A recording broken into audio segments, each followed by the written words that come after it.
Hey everyone, and welcome back. We're doing a deep dive today, going back in time thousands of years Thousands of years. Wow. to ancient Mount Sinai to unpack some seriously old school wisdom Old school is right. from God's laws of accountability and protection. Hmm. Now you might be thinking, Yeah. how can laws from that long ago still be relevant to Oof. our lives in 2024? Good question. And trust me, that's exactly what we're here to explore. I'm excited. Me too. Let's dive in.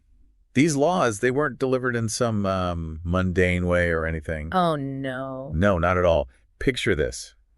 You're an Israelite. Okay. You're at the foot of Mount Sinai, Okay. and suddenly the earth is trembling beneath your feet. Oh, wow. Thunder is shaking you to your very bones, Intense. and lightning is flashing across the sky. They'd be running for cover. And then, through it all, Yeah. you hear the voice of God. I'll admit, if my Tuesday morning started like that, I'd probably think I'd accidentally hit the snooze button one too many times. Yeah, maybe. I can only imagine how intense that moment must have been for the Israelites. Yeah, definitely. And, it really highlights just how different this direct relationship with God was from what they were used to in Egypt. Yeah, very different. With all its different gods and idols and everything. It was a total shift. Right. Back in Egypt, they were surrounded by polytheism, Yeah. the belief in many gods. Right. But here on Mount Sinai, Yeah. God is establishing a direct and exclusive relationship, saying no more idols. Wow. It's just me and you. And to make sure they understood the gravity of the situation, God literally shook the mountain they were standing on. I mean, talk about a wake-up call, right? No kidding. I get why they were overwhelmed and maybe even a little terrified, honestly. Oh, absolutely. Can you imagine being told to just ditch everything you thought you knew about the divine? Everything you thought you knew. Yeah, and then embrace this entirely new way of relating to God. I mean, that's a big ask. It is. And it makes their request for Moses to be the go-between. Oh, right. To kind of mediate their interactions with God. Right. It makes a lot of sense. It does. It does. They needed someone to help them navigate that intensity. Yeah. It's like trying to look directly at the sun. You need something to filter the light. Exactly. A mediator. But here's where it gets really interesting to me. Okay, what's that? After this dramatic entrance, right? The big reveal. God lays down some remarkably practical laws. He does. In Exodus chapters 21 to 23. Okay. And the common thread that runs through so many of them. What's that? Accountability. Accountability on. Accountability. Take the example of the ox, for instance. You mean the law about the ox goring someone? Yes. In Exodus 21, God says if your ox injures someone, you're held responsible. That's right. It's not enough to just say, oops, my bad. Nope, not at all. There were real consequences, even back then, for not taking responsibility for your actions. Your actions, or in this case, your ox's actions. Exactly. So what do you think this tells us about what God was trying to build within the Israelite community? Was it just about punishment, or is there something more at play here? Well, it's definitely about more than just punishment. Okay. There's this underlying emphasis on fairness and restoration. Fairness and restoration, how so? If you caused harm, you had a responsibility to make things right. To make amends. To make amends, exactly. To offer restitution. Okay. God was establishing a system where actions had consequences. Okay. And people were held accountable for the harm they caused.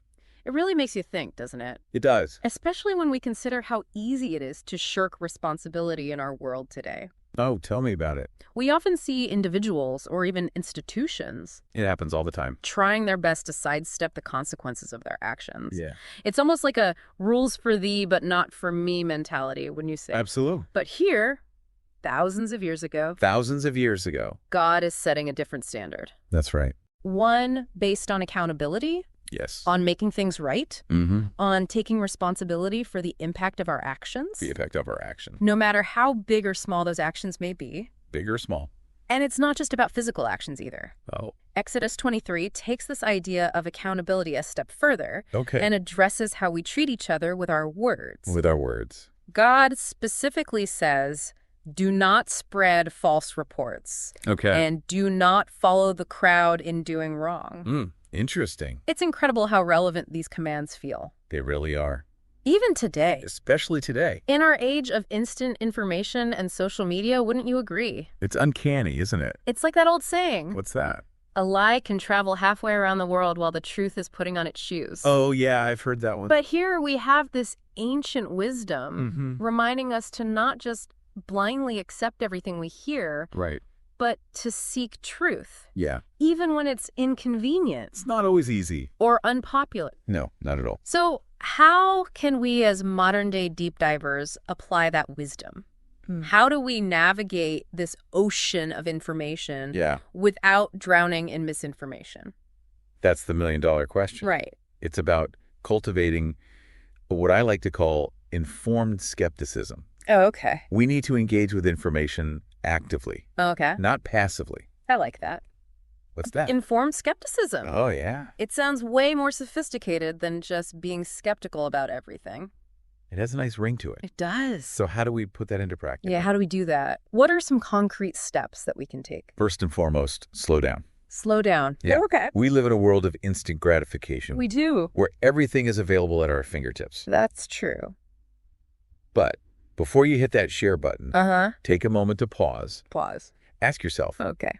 who is the source of this information? Okay. Is it from a reputable source? Right? Or is it just someone's opinion disguised as fact? Right. Good point. Are there any biases at play Okay. that might be coloring the way this information is being presented? It's like hitting the pause button on a podcast.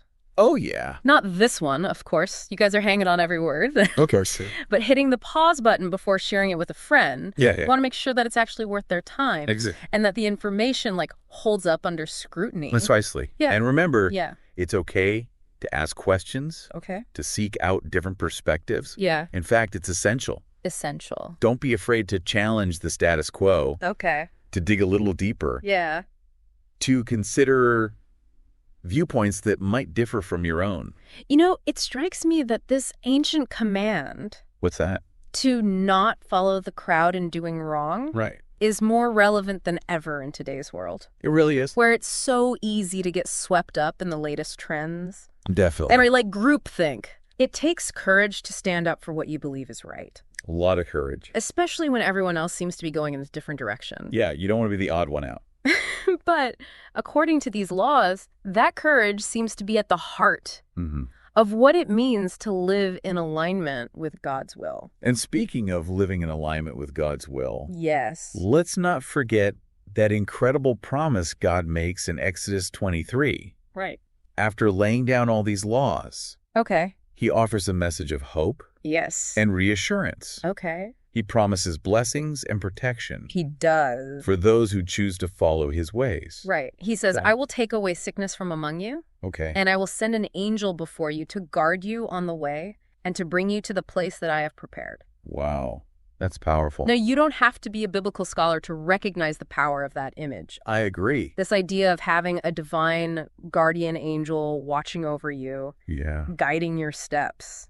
It's comforting. It really is. It's incredibly comforting. But it's not a free pass to just sit back and relax and expect everything to magically fall into place.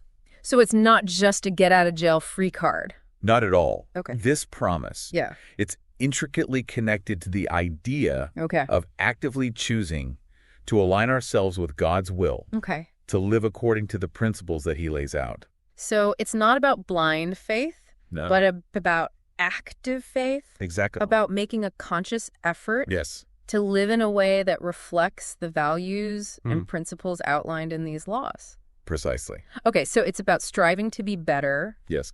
Yeah. more just individuals, Right. and by extension, creating a better, kinder, and more just world. Exactly. Okay, that brings us to another really thought-provoking point. What's that?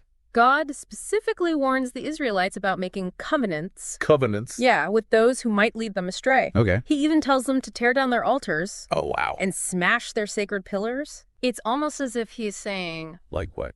don't let anything distract you from your commitment to me Okay. and to the way of life I'm calling you to embrace. Wow. And isn't that a relevant message for us today as well? It really is. We might not be building physical altars, Right. but we certainly create our own versions of them. We do. Things we prioritize, things we give our time and energy to, Yeah. things we allow to shape our values and choices. Absolutely. It's so easy to get caught up in the pursuit of success, It is. wealth, or status, Very easy. often at the expense of our integrity, our relationships, even our own well-being. Unfortunately, yes. God's warning to the Israelites feels like a timeless reminder Yeah. to be mindful of the compromises we make, Mhm. the covenants we enter into, Right. that might ultimately lead us further away from our values Away from our value. and from that path of righteousness and justice. It's a call to examine our lives, Okay. to question our motivations, Yeah. and to ensure that our actions are aligned with our deepest values. Which is often easier said than done, right? You're telling me? It takes constant reflection Yes. and a willingness to course correct Yes. when we realize we've strayed from the path. Absolutely. Yeah. But the beauty of it is, Yes. we don't have to do it alone.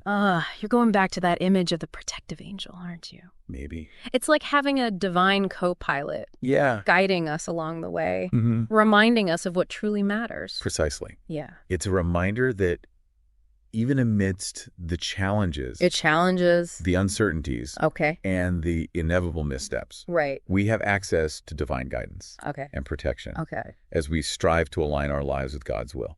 You know, as much as that promise of protection is reassuring, Yeah. it's also kind of a head scratcher when you think about it. Really?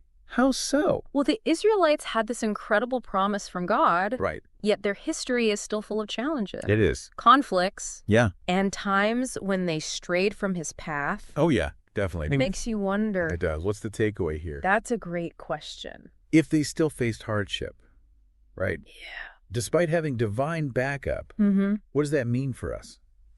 It's about, well, I think it gets to the heart Okay. of what it means to have faith. I have faith. Okay. It's not about being handed a perfect, Right. problem-free life. Okay. It's about trusting that even amidst those challenges, Okay. even when we mess up, Mm-hmm. there's a bigger picture, you Yeah. know? Yeah. A divine plan unfolding. So it's not about avoiding hardship altogether, No. but about facing it with a sense of hope Yes. and purpose, Hope and purpose. knowing that we're not alone in the struggle.